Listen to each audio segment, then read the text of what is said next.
Hello, everyone, and welcome to Snap Take. This is Glazer of Snap Judgments, the official podcast of Marvel Snap Zone, and we've got an absolute ton to get to.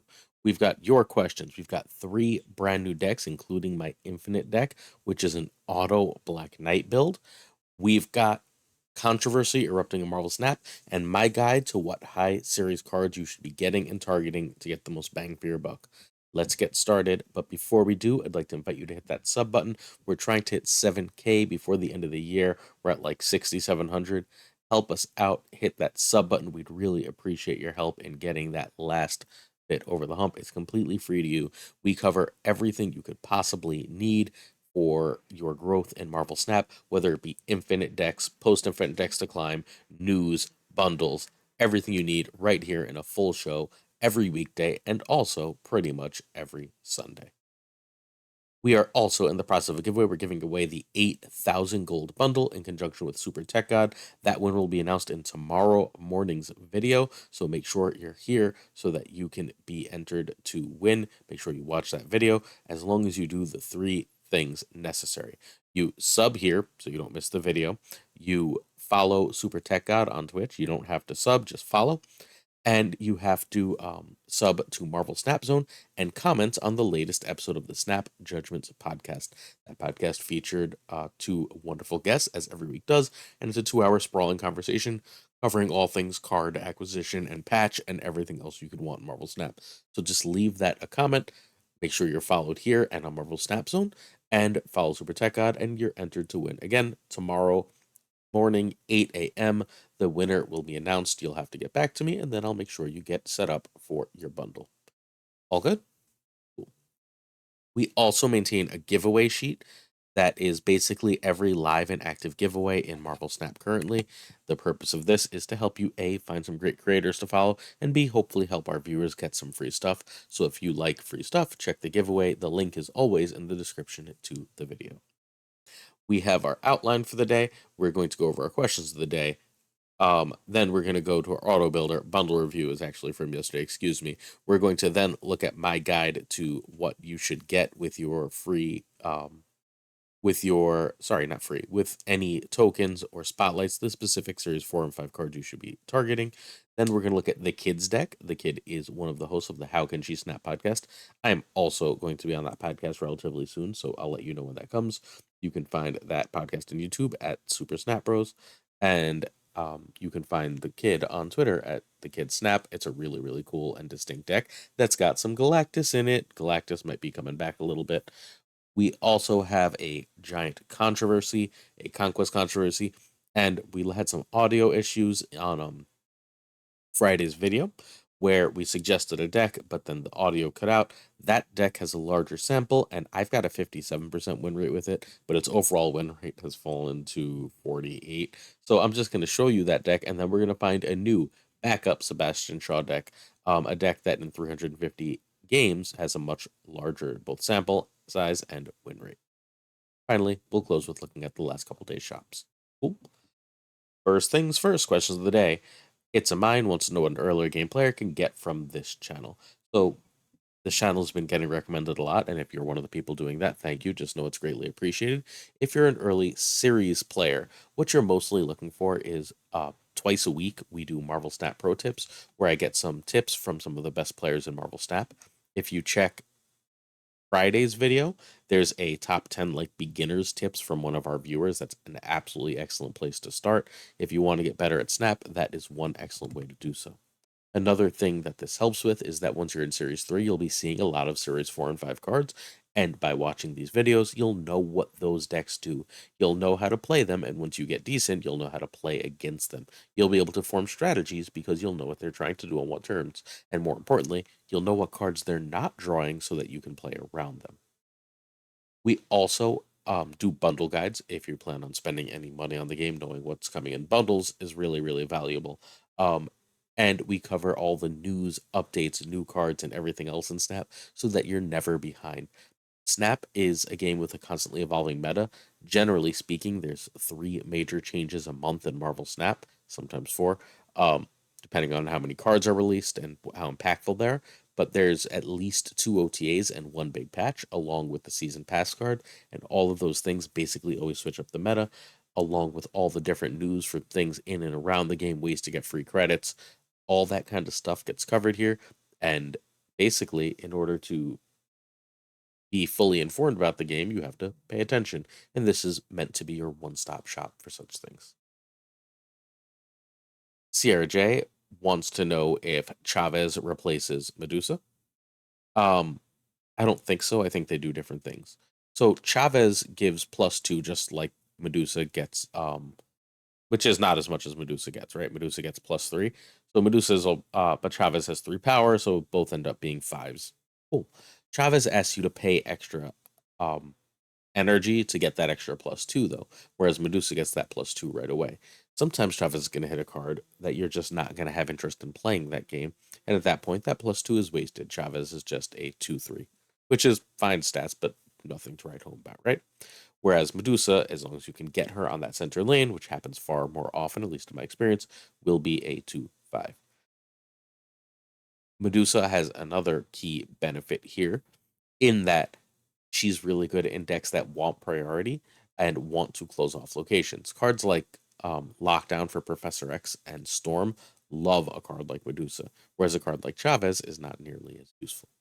Chavez, however, is more useful in decks that want to spread their pumps around. If you're running cards like Dokken, Brood, and Sebastian Shaw that get extra benefit from getting pumps from elsewhere, then America Chavez is a better card than Medusa for those decks. So I don't think that there's a super comparison, even though they both have the same stat line. And that's kind of the beauty of Marvel Snap. Two cards can sort of fundamentally have that same stat line and be used in totally different ways. Again, Chavez wants to amplify her use. She wants her use to then be spread and then further doubled or further expanded upon with other cards, whereas Medusa's trying to grab yourself early priority so that you can win a lane before your opponent can take it over. Medusa's also decent in bounce if you haven't tried it. Beasting Medusa and then making her but you end up paying a 3/8 is pretty damn nice. Leonardo Chung wants to know if Ms. Marvel is worth the tokens. Yep. Um, I recognize that free to play is a thing, but if you're spending 6,000 tokens whenever the season pass is worth it, the season pass is usually worth it, and $10 is far cheaper in most parts of the world than 6,000 tokens. So if you can figure out how to get those $10, whether it be through giveaways, whether it be through like online surveys or whatever else, strongly urge you to get that season pass.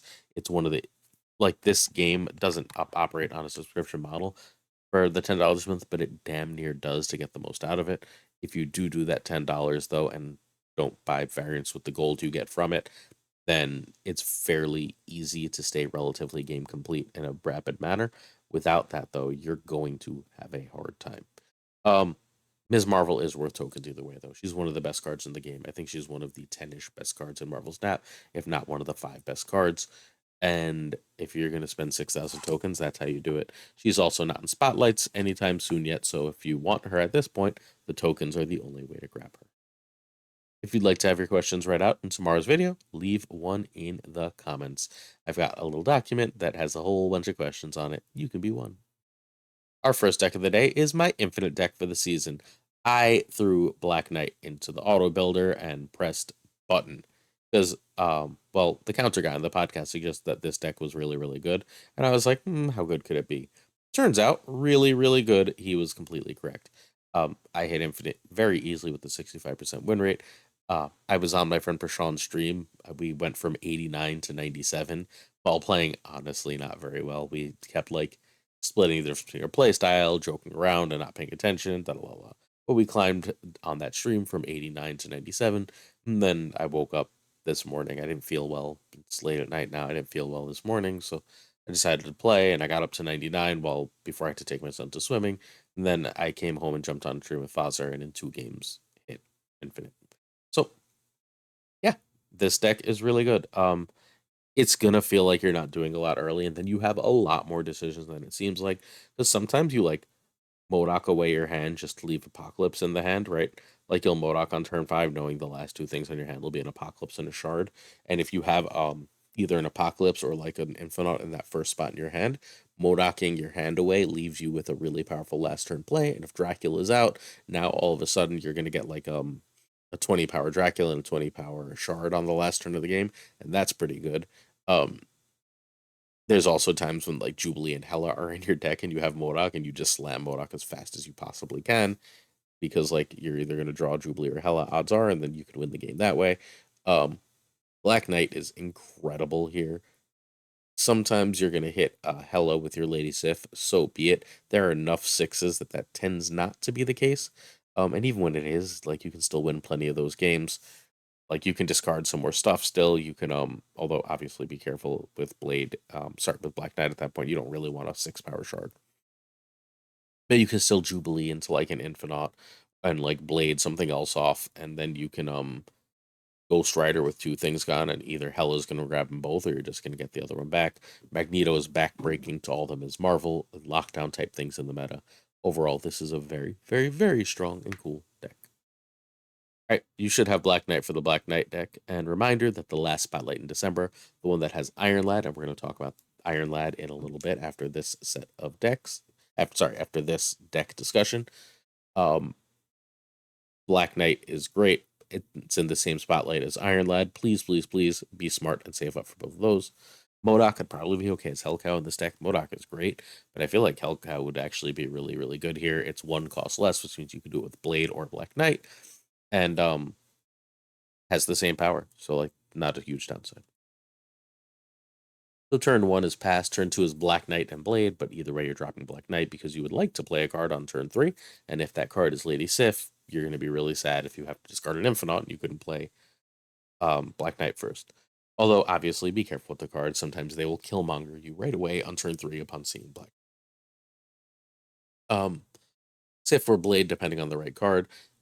I fairly often, like reasonably often, end up blading first, but hey, it could be either one. Turn 4 is Dracula or Shard or Jubilee.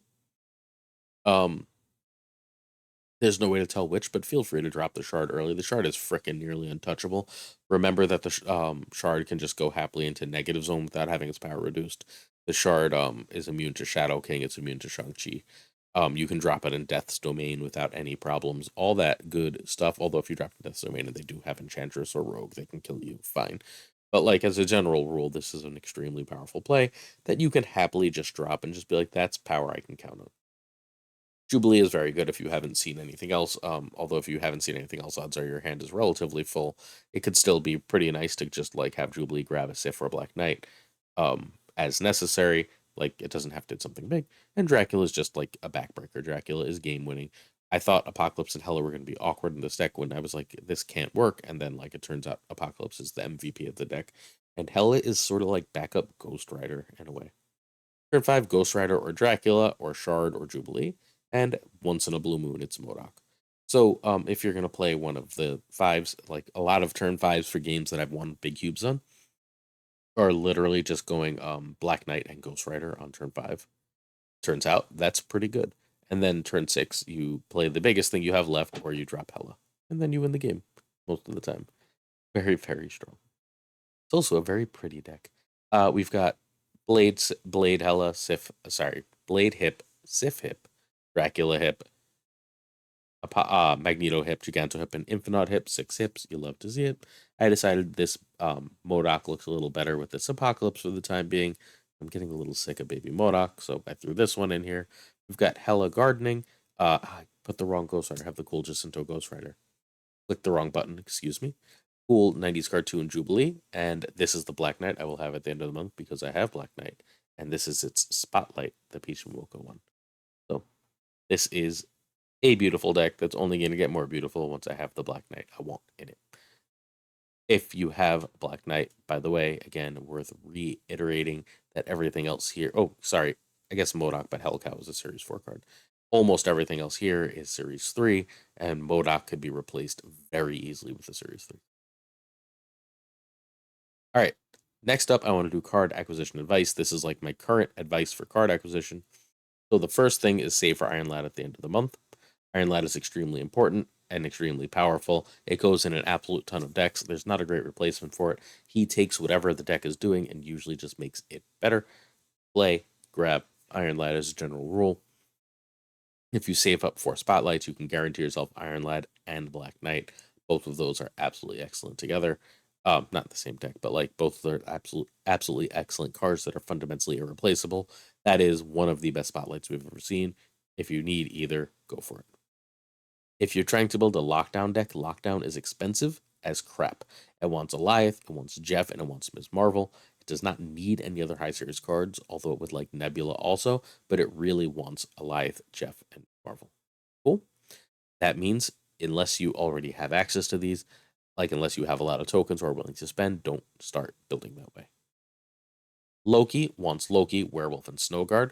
Um, both Loki and Werewolf are coming in January if you want to start building to them. If you have one of those cards, it's perfectly fine to spend tokens on the other. Like if you have Loki, it's perfectly fine to spend tokens on Werewolf. Werewolf is an extremely strong card, although it is one that everyone keeps saying is going to be nerfed. It's now been 2 months. Like I think it's worth just getting cards and not worrying about potential later nerfs at this point. Meanwhile, Snowguard is fundamentally irreplaceable in Loki decks and also really, really good in Devil Dino decks and kind of good in Surfer decks. So I think Snowguard is a card you'd really want as well. It's another one to get with tokens. Remember, Loki and Werewolf are both coming in June. Your base Destroy decks want Null and X23. Everything else is Series 3. I don't think the deck works without those two cards. Null is Series 4. Get it with tokens if you can. X23 was just in Spotlight, so hopefully you got it. If you didn't, it's not coming back for a while. Sorry. Darkhawk is complicated. Darkhawk is great, but Darkhawk requires a lot of high series cards and a lot of different filler. Darkhawk decks tend to be good stuff decks, and good stuff decks are full of really, really high series stuff. So Darkhawk is hard. We're going to talk about Darkhawk again at the end. Phoenix needs Nico. Phoenix is the only deck that needs Nico, except maybe Thanos. Thanos isn't meta right now and not worth looking at, but the Phoenix Force with the multiple man change is very strong. As long as you have like Venom, you're probably set to build this Phoenix Force deck. It does need Nico though, and some versions want Nimrod. So if you have Nico, Phoenix is a really great buy right now. You don't need Nimrod. You can play the Deadpool version from Jeet that we covered last Sunday or Monday, whatever it was, and we discussed again on Wednesday. You can play that without Nimrod, but other versions do run Nimrod. Phoenix is very, very, very good right now. Next up, High Evolutionary needs mostly Series 3 stuff. You can build a successful High Evolutionary deck basically as soon as you get them. For that reason, I often suggest he be the first Series 5 card people get with tokens as soon as they can if they're just looking for one and they want something playable. Because important cards include Cyclops, Hulk, Moon Girl, She-Hulk, who's Series 3, right? Like, there's nothing really high series you need. Some versions like Legion, but Slot and Leech are just not running really anything in that spot. Abomination's another low series card.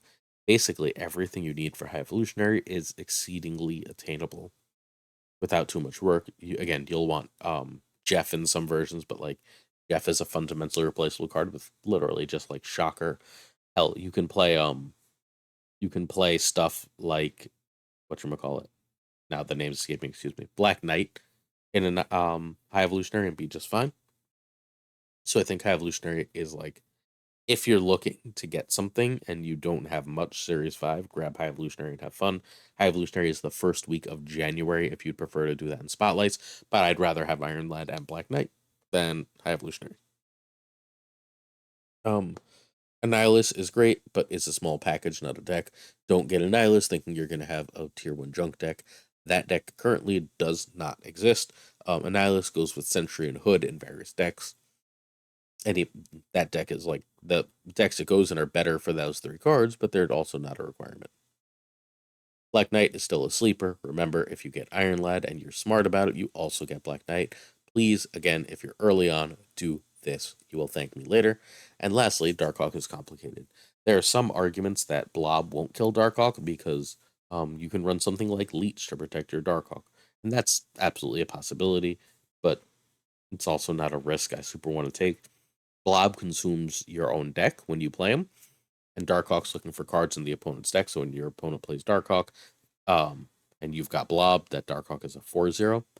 They could probably make it like a 4/4 or 4/6, but like that's nowhere near good enough. At the end of the day, I think Blob is likely to, at least for the next little bit, kill Darkhawk. It's possible Darkhawk comes back and Blob is bad. There's precedent for this, right? But for at least a little while, everyone's going to test Blob, and if Blob is good, Darkhawk is bad, and that's kind of that. So like, I think you avoid Darkhawk. So my basic advice is, if you have 6,000 tokens and you have like a Nico, then you can grab Phoenix, but I probably grab High Evolutionary before everything else. If you have Null or X-23, you can just grab the other, then you're within Series 3 of a Destroy deck. Lithe, Jeff, and Ms. Marvel are really hard to come by. It's worth remembering that Shuri is basically a low series card.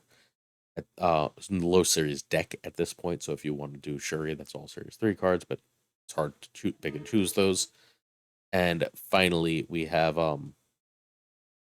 excuse me, we have please, please, please save for the end of the month. Get Iron Lad, get Black Knight. You will feel better for it. Next up, we have Galactus Ravona. This is the kids deck. This is really, really cool. It's got lots of ways to win the game. I know it looks like it's trying to just win by Galactus. Galactus is an alternate win condition that once your opponent knows you have it, it's really hard to play around, or if your opponent doesn't bother to play around it. A lot of times, I'll be honest, my answer against the Annihilus decks is to just sort of let them have the right lane and know that they're not going to go especially tall. Competing for that right lane, wasting resources in that right lane is often a waste. But if I'm doing that against this deck, they're just going to Galactus me, and then I'm dead. So, there's that. The rest of this is fairly self-explanatory. You do the Annihilus thing, you give them a bunch of junk, and then your stuff just has enough power that if their spots are taken away by weak things, they have a hard time winning. Legion lets you scam some wins, and Adam Warlock lets you get some extra draws. Adam Warlock's also nice in that your opponent will often badly overcommit to not lose an Adam Warlock lane. So if they're trying to play into that Adam Warlock lane to make sure you don't draw, that lane is that's A, sets up your Galactus for later, and B, is a really, really, really great place to send goblins to ruin their life. So Annihilus is needed. You can't play the Annihilus deck without Annihilus. Nico can be something like Nebula or Iceman. Nico's really good here, but not a necessity. Ravona and Galactus are absolutely needed. This is ultimately a Ravona deck as much as anything else. Legion can be Vision or Arrow. You lose some scams, but it's not bad. I keep going back and forth over which I think is better. Arrow might be right now because it has the one extra power, and it can keep a lane clear for Galactus, but close enough. And Eliath can be leader or just any other really good card. This might be, well, I guess it's not a blob home with goblins in the deck, right? But Eliath is just like, okay, so how do I win once I can get ahead? So this is a 66% win rate deck on its way to infinite. So turn 1, the Hood. Turn 2, Ravona. Turn 3, Warlock and Demon or Green Goblin. If you got Ravona, you can go Green Goblin and Demon, and Warlock is real nice here. Turn 4, Sentry Hobgoblin. Turn 5, Annihilus Legion or Hobgoblin. Then turn 6, you're usually choosing between Galactus and Annihilus. And remember, if you haven't played the Demon, you can both Demon and Annihilus just fine. You can also Hobgoblin Annihilus on 5 if Ravona is out. Ravona is very strong here. All right, that's this one. Quick variant talk. We got our hips. We got Warlock hip. So rare to see. Widow hip, Ravona hip, Eliath hip, Legion hip, Annihilus hip, Goblin hip. 7. Beautiful. It's a thing of beauty. Just buying hips left and right to try and get this up. All right, we've got the Green Goblin they gave us from Conquest, whatever. Lifebringer Galactus is my favorite. I love Noir variants. I've got Noir Hood. Midnight Suns Nico is my favorite Nico for the time being. Although I almost bought another. We'll see that later. And Merge Sentry, I think, looks really cool. And everyone runs the other Jacinto one, so I'm pretty happy to run. Although I'm going to have to decide whether I'm running that or the Christmas one when that bundle comes out in a few weeks. All right. The Conquerors event. Let's talk about first what it is and then what the controversy is, what the problem is. And I'm going to tell you how I feel about it and why I feel that way and do my best to explain this to you. So, Conquerors event is an event for online streamers where the community can vote for a winner and get some rewards and stuff. So it's 16 content creators with 6 decks each. They choose 2 cards, and the rest of the cards are from the deck builder, the auto deck builder that the game debuted. Hey, look, it was good enough for me to hit infinite, right? These players can then swap any of the 2 cards that the auto deck builder put in once they see what's been added. There's then 1 hour of ladder, and the 4 with the lowest points will be eliminated. Then 2 more 30-minute rounds, and then we're going to eliminate 4 after each of those down to 4. Then the top 4 will have a single elimination turn. You can vote right now in the game for a winner. Voting gets you 250 credits. Picking the right winner gets you the Deathcock variant. You see right here, it is a phenomenal variant that I've almost bought like 6 different times. Happy I did it now, because maybe I win.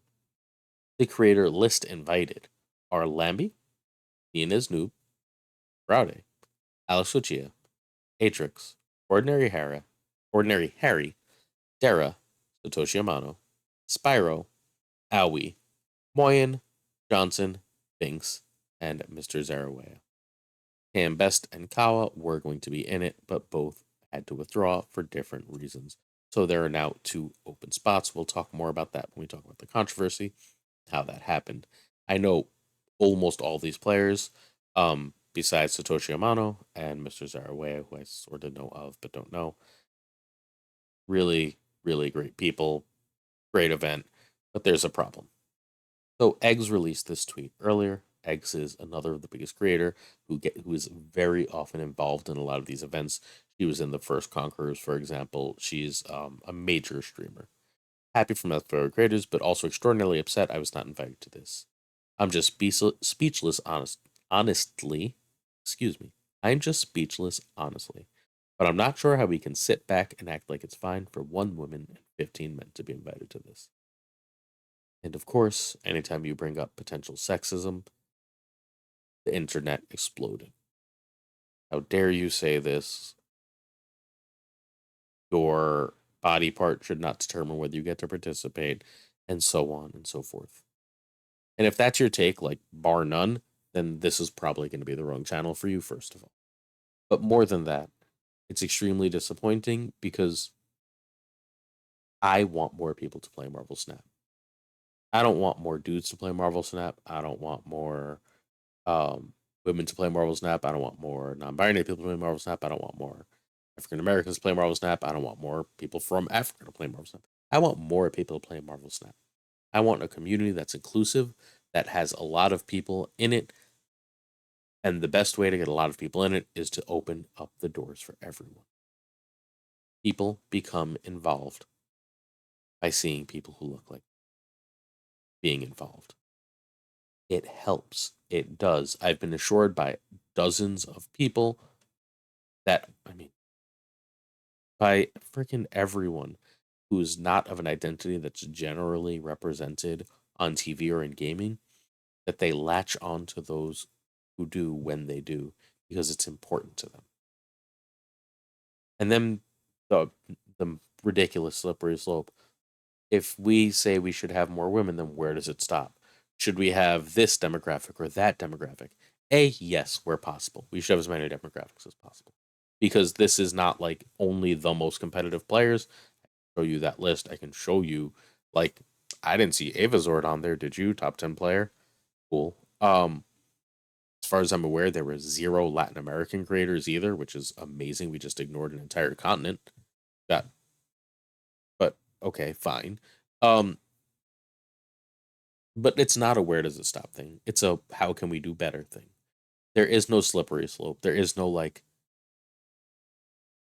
There is no how can we do better. And even if there was like how can we hit everyone, like the question involves women. It's not like women are some like invisible minority, right? Like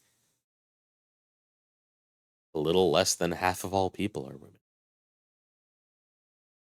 It's insane that like we have to pretend that women are like this completely invisible minority that doesn't exist. Invite people, invite women, invite as many people as you can. And like it's like how can you do this with only 16 players? You can do this exact format with 70 players. You just say we're going to eliminate 50 after the first hour. Who cares?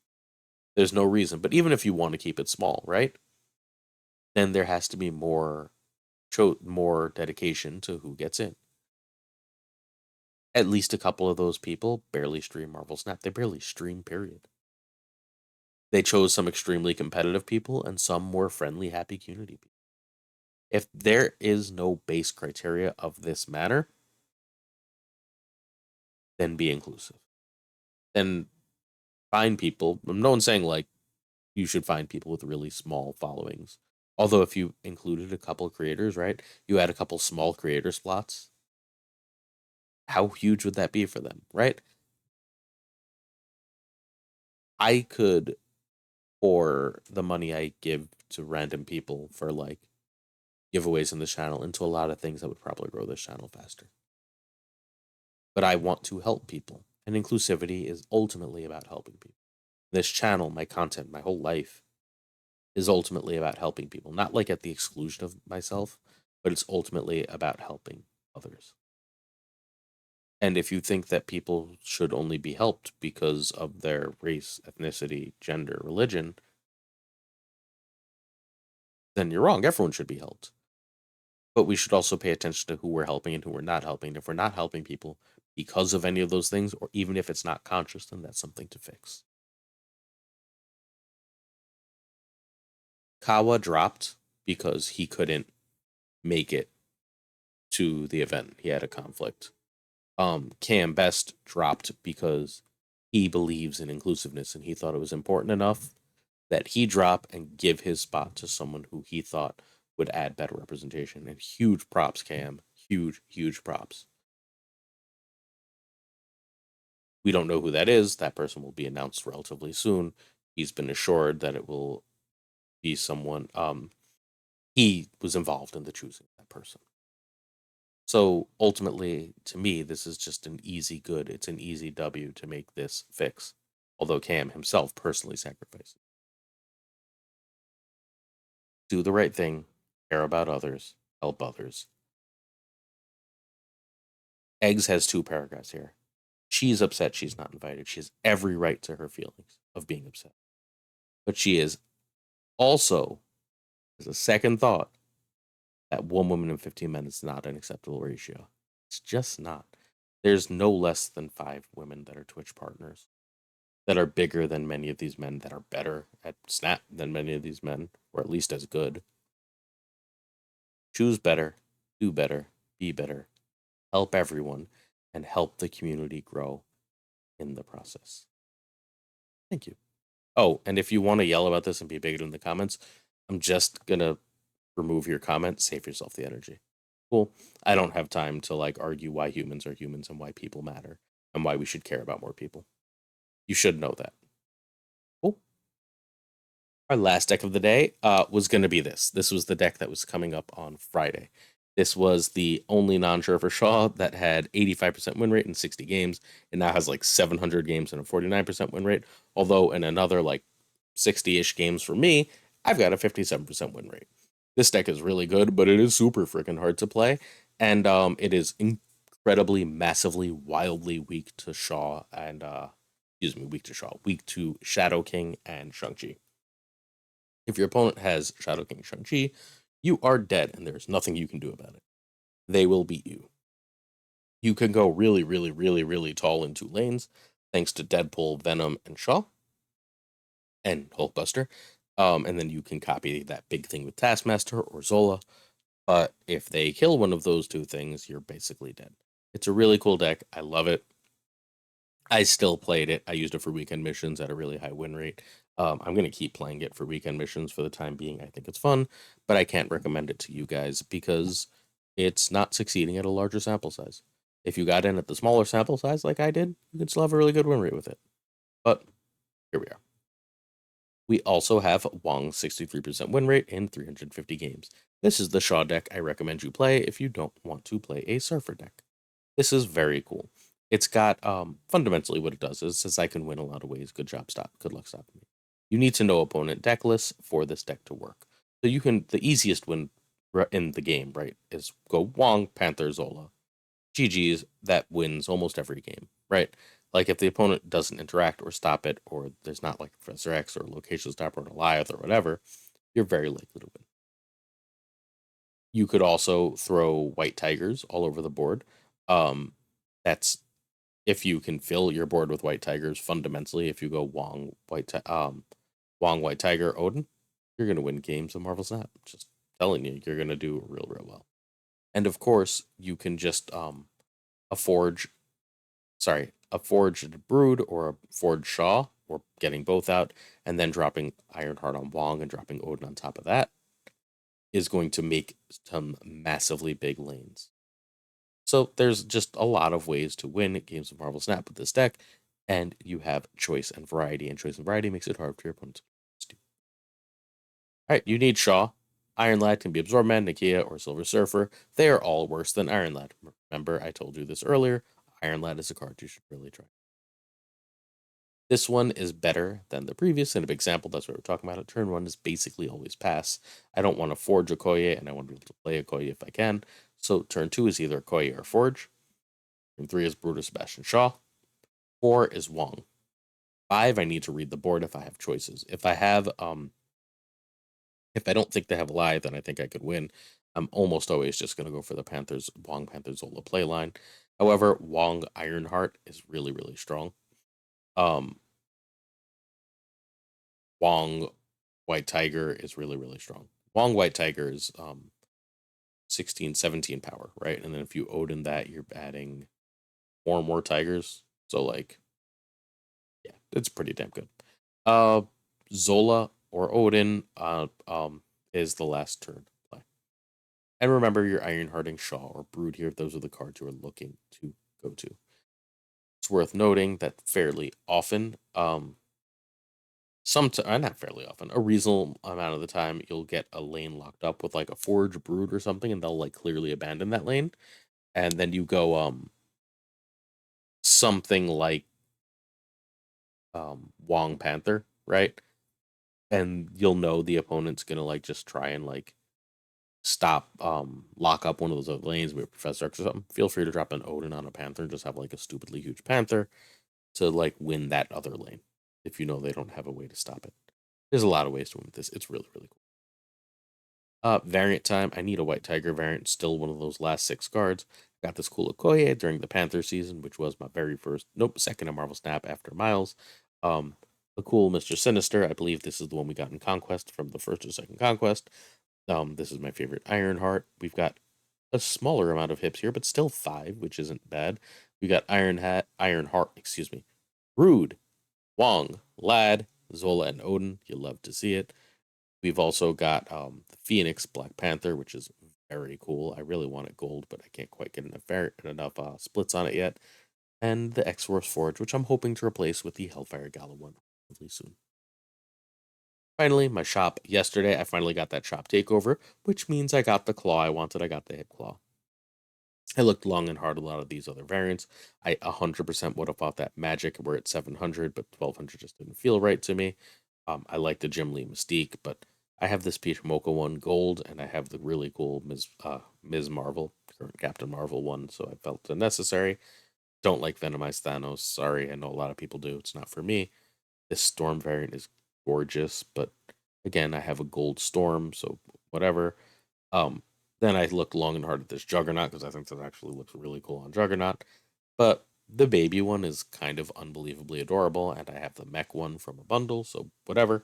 I don't like the Sabretooth. It looks too close to base art, and this Professor X feels really underdrawn. I don't know why. And a lot of people have liked this Professor X. I like the Hellfire Gala one that we just got for if we got the season pass significantly more. So I ended up just buying Claw and holding off. And then the next day happened, and I'm not buying a pixel no matter what, especially not a Nazi pixel. Ooh, double trouble. I don't need the Galactus. I have Lightbringer. We saw the Nico I chose to buy over this one. The Midnight Suns one I chose over the Sister Grimm one. So I'm not going back on that change now. And I have the Jacinto Apocalypse from that old bundle, so I don't need this one. I'd probably buy a hip one, but whatever. I did buy 3 more hips. I got the Null because I decided, screw it, I like it. I got the Kitty, which I don't like as much as 2 other kitties I have, but whatever. I'm at this point just like, I want hips. And I like this hip enough that it goes in certain decks. And I got the Iceman, which I think is a really, really, really great Iceman. This is like my favorite Iceman in the game, so I'm happy to have it. So I replaced my favorited, the Iceman and the Null, and the Kitty I'll just alternate between the 3 Kitty Prides I really like. I have the one where she's running sideways through the wall, and I have the Spotlight one of her opening a treasure or whatever it is. And then I looked at the Venomized X23 and I thought about it. And then I giggled and I looked at my two really cool Wolverine ones.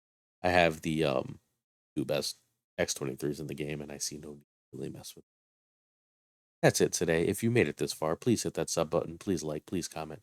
Greatly appreciate your support. Don't forget to go over to Marvel Snap Zone, comment that video to enter the giveaway.